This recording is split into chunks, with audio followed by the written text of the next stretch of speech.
8. Ali. Where is he? Ali paced outside his father's office. Muntadir was supposed to meet him here before court, but it was getting late and there was still no sign of his perpetually tardy brother. He gave the closed office door an anxious look. People had been passing through all morning, but Ali could not yet bring himself to go in. He felt terribly unprepared for his first day at court and had barely slept the night before. The spacious bed in his extravagant new quarters too soft and covered in an alarming number of beaded pillows. He'd finally settled for sleeping on the floor, only to be assailed by nightmares of being thrown to the Karkadan. Ali sighed. He took one last look down the corridor, but there was no sign of Muntadir. A flurry of activity greeted him when he entered the office. Scribes and secretaries loaded with scrolls dashing past assorted ministers, arguing in a dozen different languages. His father was at his desk, listening intently to Kaveh, while one servant waved an incense burner of smoldering frankincense over his head, and another adjusted the stiff collar of the white dishtasha he wore under his immaculate black robes. No one seemed to notice Ali, and he was happy to keep it that way. Dodging a wine-bearer, he pressed against the wall. As if on some prearranged signal, the room began to disperse, the servants slinking away and the ministers and secretaries making their way toward the doors leading to the king's massive audience hall. Ali watched as Kaveh made a notation on the paper in his hand and nodded. "I'll be sure to tell the high priests that—" He trailed off, and then abruptly straightened up as he noticed Ali. His face turned stormy. "Is this some sort of joke?" Ali had no idea what he'd already done wrong. I was supposed to come here, right?" Kaveh gestured rudely at his clothes. "You're supposed to be in ceremonial dress, Prince Alizade. Robes of state. I had tailors sent to you last night." Ali mentally cursed himself. 2 anxious Deva men had presented themselves to him last night, stammering something about measurements, but Ali had dismissed them, not thinking much of it at the time. He neither desired nor needed new clothes. He glanced down. His sleeveless gray tunic had only a couple of gashes where he'd been slashed during practice, and his indigo waist strap was dark enough to hide its Zulfikar burns. It looked fine to him. "These are clean," he argued. "I only wore them yesterday." He gestured to his turban, the crimson cloth indicating his new position as Qaed. "This is all that matters, no?" "No!" Kaveh looked incredulous. "You're a Khatani prince. You can't go to court looking like someone just dragged you in from a sparring match." He threw up his hands and turned to the king. Ghassan had said nothing, simply watching them fight with a strange twinkle in his eyes. "Do you see this?" he demanded.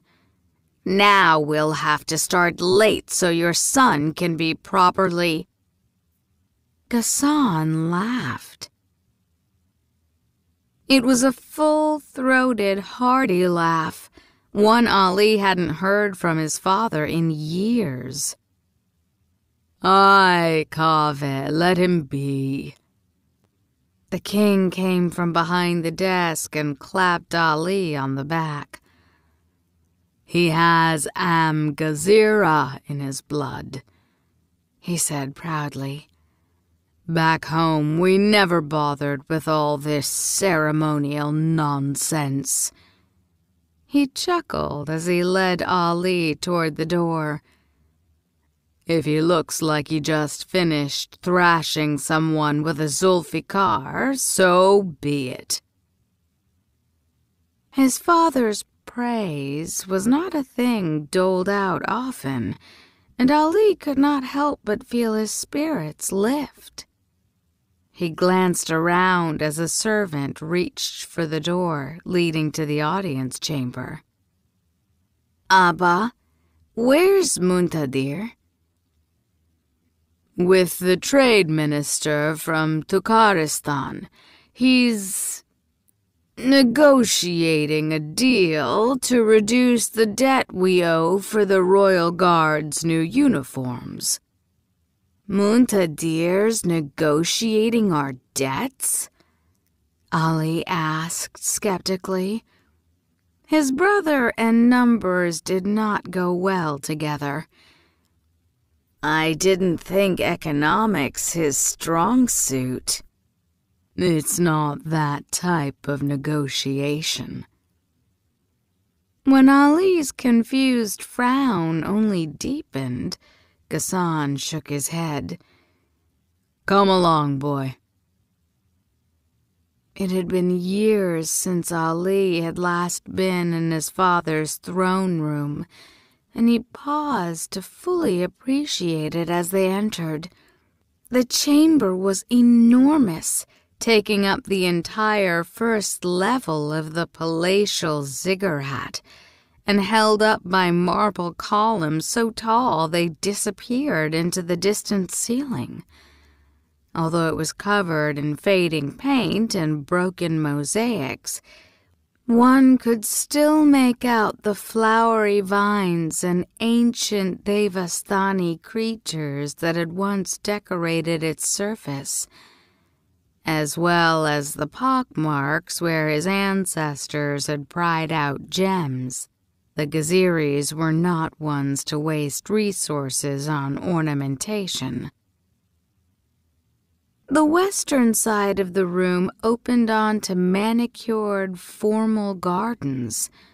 Enormous windows, nearly the height of the ceiling, broke up the remaining walls, shielded by intricately carved wooden screens that kept the cavernous space cool while letting in light and fresh air. Flower-filled fountains set against the wall did the same, the water enchanted to continuously flow over channels of cut ice. Bright mirrored braziers of burning cedar wood hung from silver chains over a floor of green marble swirled with white veins. The floor rose as it reached the eastern wall and separated into 5 tiers, each level assigned to a different branch of the government. Ali and his father walked out onto the top level, and as they approached the throne, Ali could not help but admire it. Twice his height and carved from sky-blue marble, the throne originally belonged to the Nahids and looked it, a monument to the extravagance that had gotten them overthrown. It was designed to turn its occupant into a living shedu, the legendary winged lion that had been their family symbol.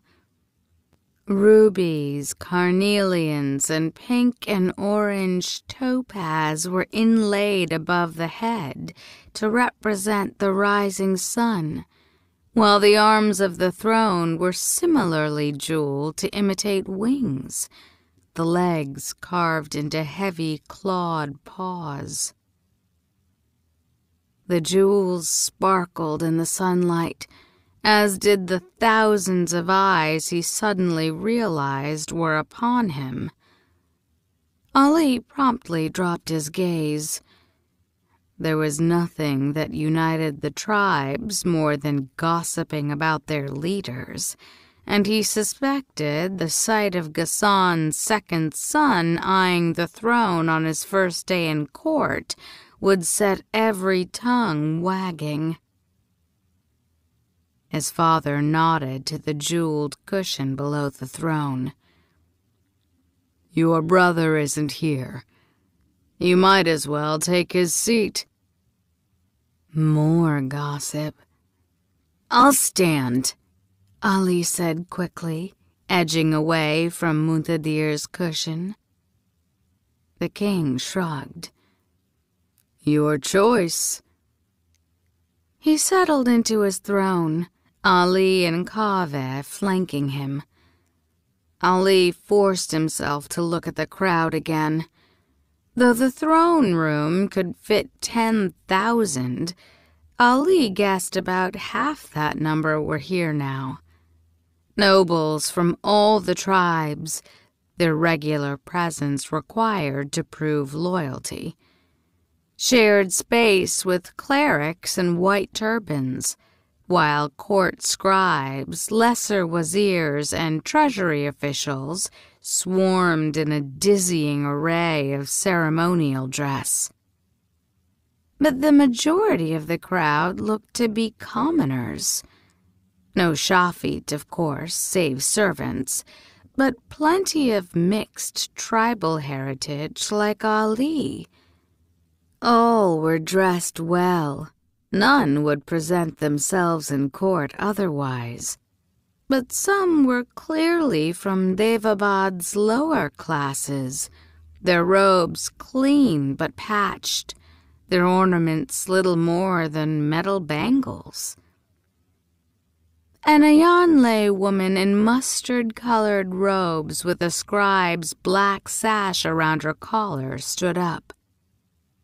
"In the name of King Ghassan ibn Hader al-Qahtani, defender of the faith, and on the 94th Rabi al-Thani of the 27th generation after Suleiman's blessing, I call this session to order." She lit a cylindrical glass oil lamp and placed it on the dais before her. Ali knew his father would hear petitions until the oil ran out, but as he watched court officials herd the crowd below into some semblance of order, he gaped at the sheer number. His father didn't mean to hear all these people, did he? The first petitioners were brought forward and introduced. A silk merchant from Tukharistan and his aggrieved Agnivanshi customer. They prostrated themselves before his father and stood when Ghassan beckoned them to rise. The Agnivanshi man spoke first. "Peace be upon you, my king. I am humbled and honored to be in your presence." He jerked a thumb at the silk merchant, the pearls around his neck jangling. "I only beg your forgiveness for having dragged before you an unabashed liar and unrepentant thief." His father sighed as the silk merchant rolled his eyes. "Why don't you just explain the problem?" He agreed to sell me a half-dozen bales of silk for 2 barrels each of cinnamon and pepper. I even threw in 3 crates of mangoes as a gesture of good faith." He whirled on the other merchant. "I delivered on my end, but by the time I returned home, half your silk had turned to smoke." The Tukharistani man shrugged. "I am merely an intermediary. I warned you that if you had problems with the product, you'd have to take it up with the supplier." He sniffed, unimpressed. "And your mangoes of good faith were sour." The Agnivanshi man bristled as if the merchant had insulted his mother. "Liar!" Ghassan raised a hand. "Calm down." He turned his hawk-like gaze on the silk merchant. "Is what he says true?" The merchant fidgeted. "It might be." "Then pay him for the silk that disappeared. It's your responsibility to recover the loss from the suppliers. The treasury will set the price. We'll leave the question of the mango's acidity to God." He waved them away. "Next." The bickering merchants were replaced by a Sahrain widow left destitute by her spendthrift husband. Ghassan immediately granted her a small pension, along with a spot for her young son in the citadel.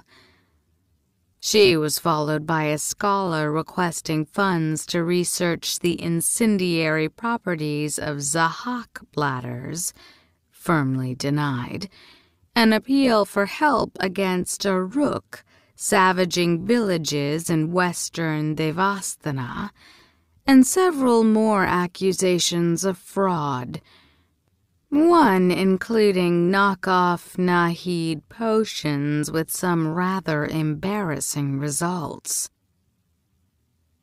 Hours later, the complaints were a blur, a stream of demands, some so utterly nonsensical Ali wanted to shake the petitioner.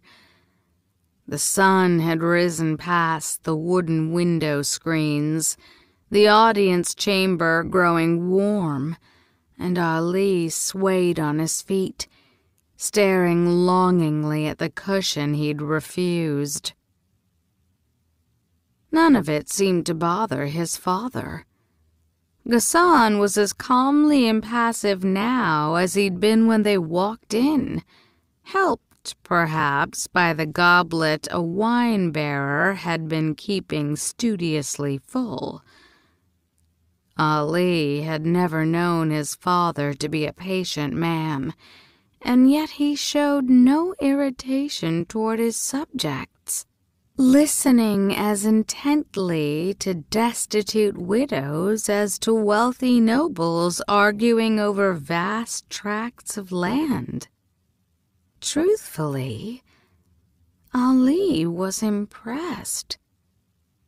But by God, did he want it to end.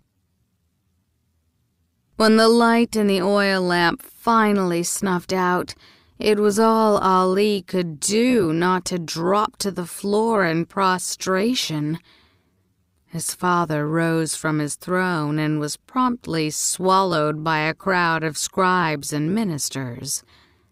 Ali didn't mind. He was eager to escape for a cup of tea so strong it could hold a spoon upright. He headed for the exit. "Qaed?" Ali paid no mind to the voice until the man called again, and then he realized, with some embarrassment, that he was now Qaed. He turned to see a short Ghaziri man behind him. He wore the uniform of the royal guard, a black-hemmed turban indicating he was a military secretary. He had a well-trimmed beard and kind gray eyes. Ali didn't recognize him, but that wasn't surprising. There was an entire section of the royal guard dedicated to the palace, and if the man was a secretary, it might have been decades since he trained in the citadel. The man promptly touched his heart and brow in the Gaziri's salute.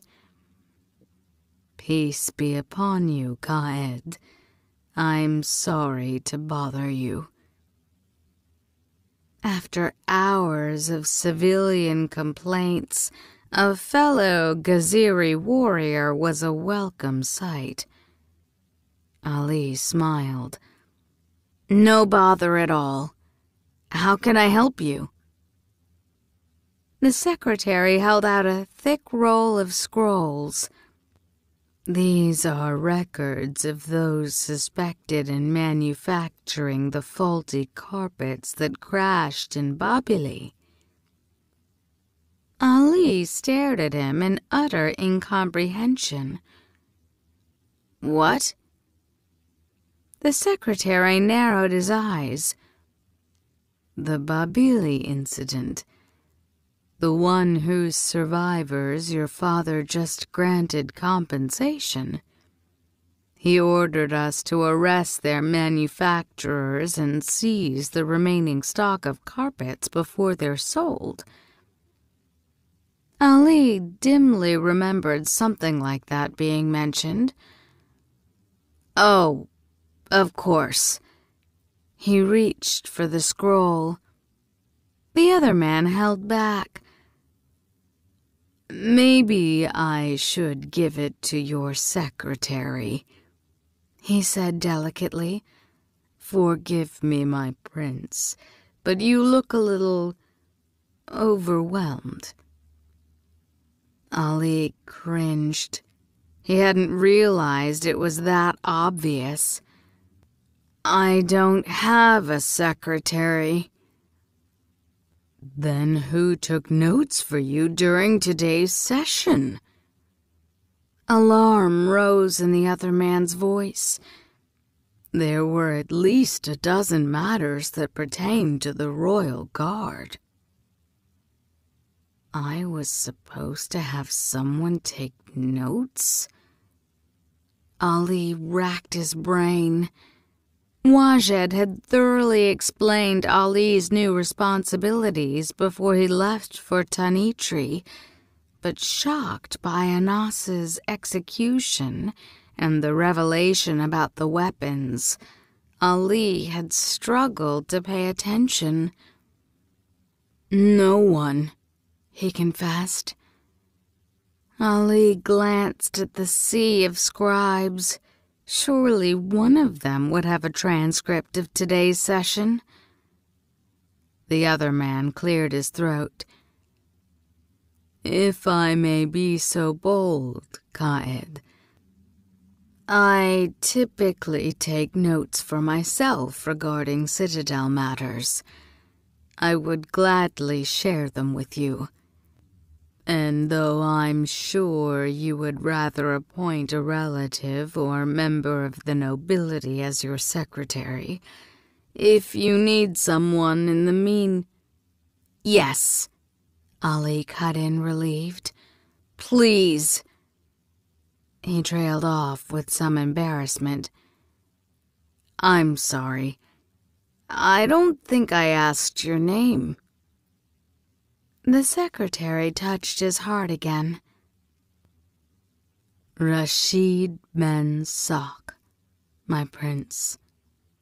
His eyes sparkled. "I look forward to working with you." Ali felt better as he headed back to his quarters. His attire and failure to take notes aside, he didn't think he'd done terribly at court. But by God, those eyes! It was bad enough to stand and listen to inane petitions for hours. Being examined by thousands of strangers while doing so was torture. He could hardly blame his father for drinking. A palace guard bowed as Ali approached. "Peace be upon you, Prince Alizade." He opened the door for Ali, then stepped aside. His siblings might have tried to find Ali's simple accommodations, but it was still a palace apartment, twice the size of the barracks he'd once shared with 24 junior cadets. The bedroom was plain but large, containing the overly soft bed and the single chest of belongings he'd brought from the citadel pushed against the wall. Attached to the bedroom was an office ringed in bookshelves already half-filled. Improved access to the royal library was the one benefit of palace living Ali intended to make use of. He entered the room and slipped off his sandals. His apartment faced the wildest corner of the harem gardens, a verdant jungle complete with hooting monkeys and shrieking mynah birds. A covered marble pavilion lined with swings overlooked the cool waters of the rushing canal. Ali unwound his turban. The late afternoon light filtered in through the sheer linen curtains, and it was mercifully quiet. He crossed the carpet to his desk and rifled through the stacks of paperwork. Crime reports, appropriation requests, invitations to a countless number of social events he had no intention of attending, oddly personal notes requesting favors, pardons. Ali quickly sorted it, discarding anything that sounded unnecessary or ridiculous, and putting the more important papers in order. The sparkle of the canal caught his eye, tempting him. Though his mother had taught him to swim as a child, it had been years since Ali had last done so, embarrassed to take part in a hobby so strongly associated with the Ayanle, and one that was viewed with revulsion and horror by many in his father's tribe. But there was no one around to see him now. He loosened his collar, reaching for the bottom of his shirt as he headed for the pavilion. Ali stopped. He backed up to glance again through the open archway leading to the next room, but his eyes hadn't deceived him. There were 2 women waiting in his bed. They burst into laughter. "I think he's finally spotted us," said one of the women with a grin. She lay on her stomach, delicate ankles crossed overhead. Ali's eyes took in her layers of sheer skirts, soft curves, and dark hair before he quickly fixed his eyes on her face. Not that it helped. She was beautiful. Shafit, that was clear from her rounded ears and dull brown skin. Her eyes were lined with kohl and bright with amusement. She rose from the bed, her ankle bells tinkling as she approached. She bit a painted lip, and Ali's heart started to race. "We were wondering how long it would take you to look past all your papers," she teased. She was suddenly before him, her fingers trailing the inside of his wrist. Ali swallowed. I think there's been some sort of mistake." She smiled again. "No mistake, my prince. We were sent to welcome you properly to the palace." She reached for the knot of his waist wrap. Ali stepped back so fast he nearly tripped. "Please, that's not necessary." "Oh, Lena, do stop scaring the boy." The second woman stood, moving into the sunlight. Ali went cold. The ardor he'd been struggling to check instantly gone. It was one of the Deva courtesans from Turan's tavern. She walked forward with far more grace than the Shafid girl, her liquid black eyes locked on his face. There didn't seem to be any recognition there, but the night came flooding back to Ali. The smoky tavern, the blade bursting through the guard's throat, Anas's hand on his shoulder. The way his scream had abruptly ended in the arena. The courtesan's gaze swept over him. "I like him," she said to the other woman. "He looks sweeter than they say." She gave him a gentle smile. Gone was the laughing woman enjoying a night out with friends. She was all business now. "There's no need to be so nervous, my prince," she added softly. "Our master desires only your satisfaction." Her words cut through the fog of fear and desire clouding Ali's mind, but before he could question her, there was another feminine laugh from the direction of the pavilion, this one all too familiar. "Well, it certainly didn't take you much time to settle in." Ali jerked away from the courtesan as his sister entered the room. The other women instantly fell to their knees. Zainab's gray-gold eyes sparkled with the malicious delight only as siblings could hold.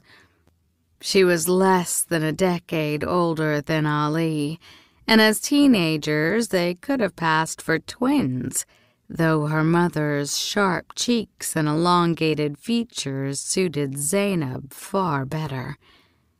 His sister was dressed in a Yanlei fashion today, a dark purple and gold gown with a matching head wrap embroidered in pearls. Gold ringed her wrists and neck, and jewels glittered in her ears. Even in the privacy of the harem, Ghassan's only daughter looked the part of a princess. "Forgive the interruption." She sauntered farther into the room. "We came to make sure court hadn't swallowed you alive, but clearly you need no help."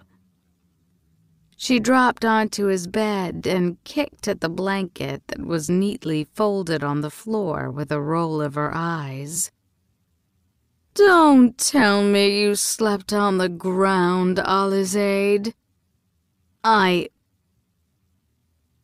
The second part of "we" entered the room before Ali could finish his protest.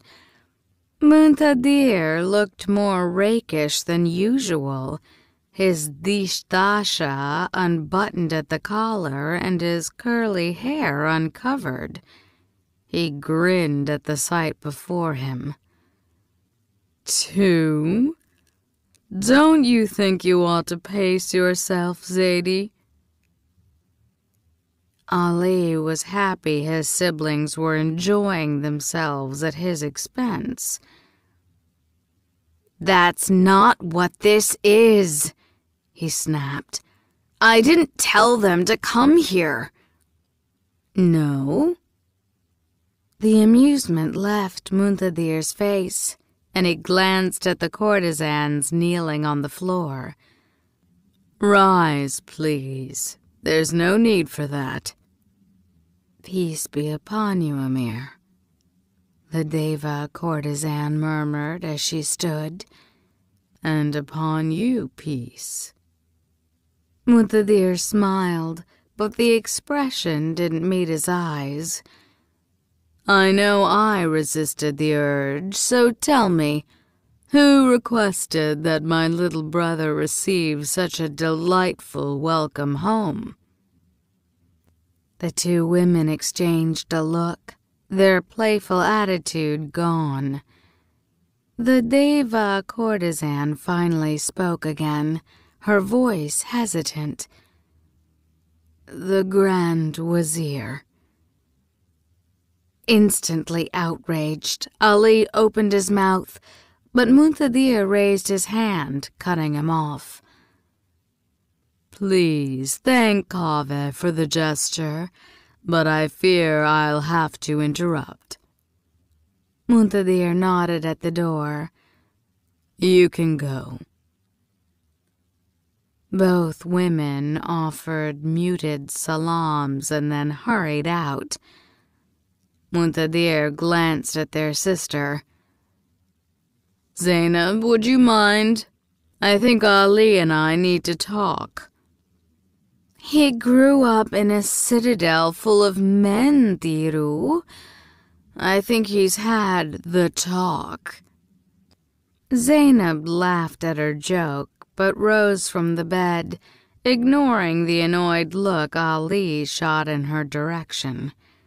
She touched his shoulder as she passed. Do try and stay out of trouble, Ali. Wait at least a week before launching any holy wars, and don't be a stranger. She shot back over her shoulder as she headed toward the garden. I expect you to come listen to me gossip at least once a week. Ali ignored that, immediately turning for the doors leading to the palace. You'll excuse me, Ahi. Clearly, I need to have words with the Grand Wazir. Munthadir stepped in front of him. And what are you going to tell him? To keep his fire-worshipping whores to himself. Munthadir raised a dark eyebrow. And how do you think that will play? He asked.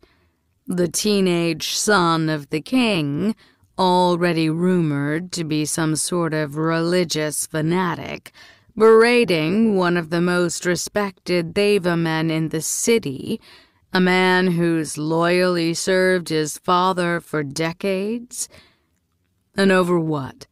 A gift most young men would be delighted to receive?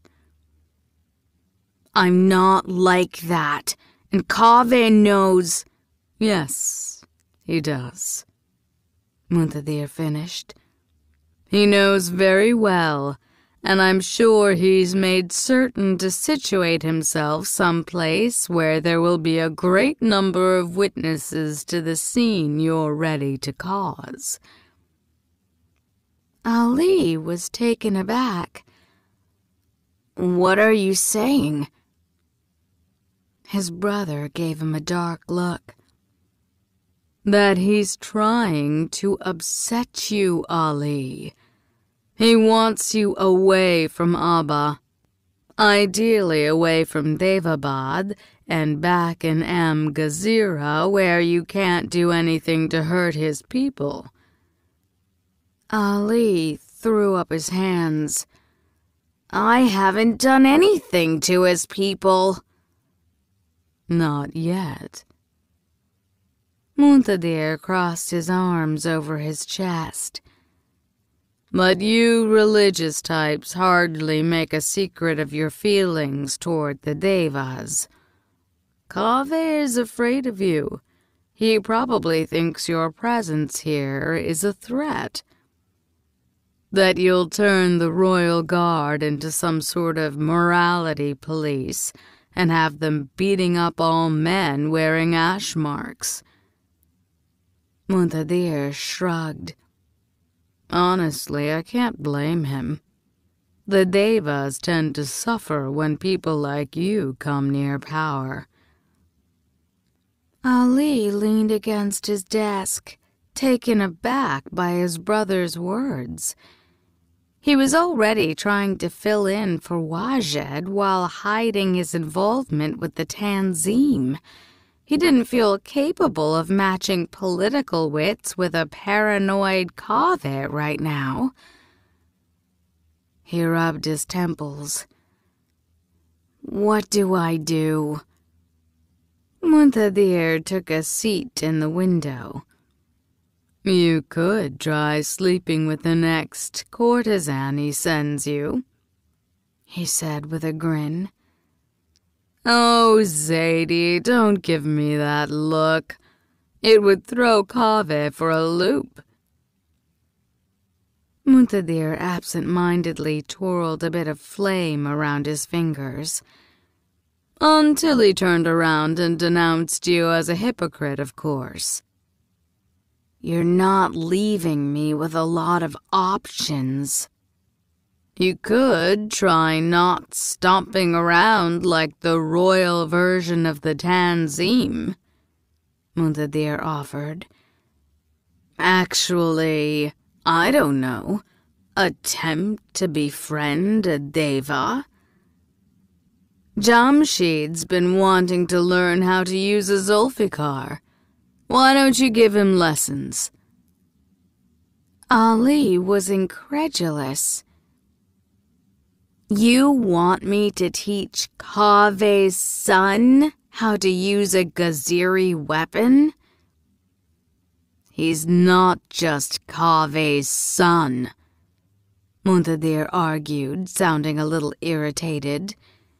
"He's my best friend, and you're the one who asked me for advice."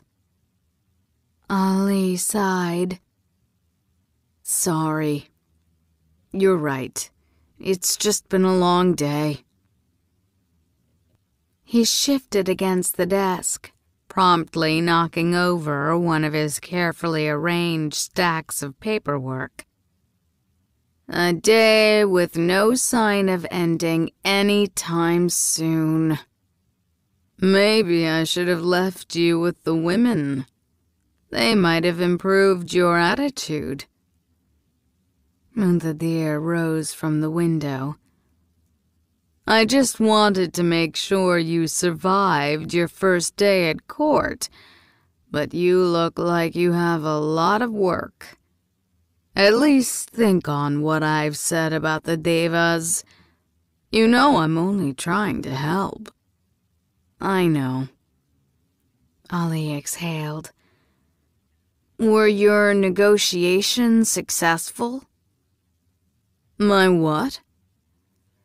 "Your negotiations with the Tukharistani minister," Ali reminded. "Abba said you were trying to reduce a debt." Muntadir's eyes brightened with amusement. He pressed his lips together as if fighting a grin. "Yes, she proved to be very accommodating." "That's good." Ali retrieved his papers, straightening the stacks on his desk. "Let me know if you'd like me to check the numbers you agreed on. I know mathematics isn't your—" He stopped, surprised by the kiss Muntadir suddenly planted on his forehead. "What?" Muntadir only shook his head, exasperated affection in his face. "Oh, Ahi, you're going to get eaten alive here."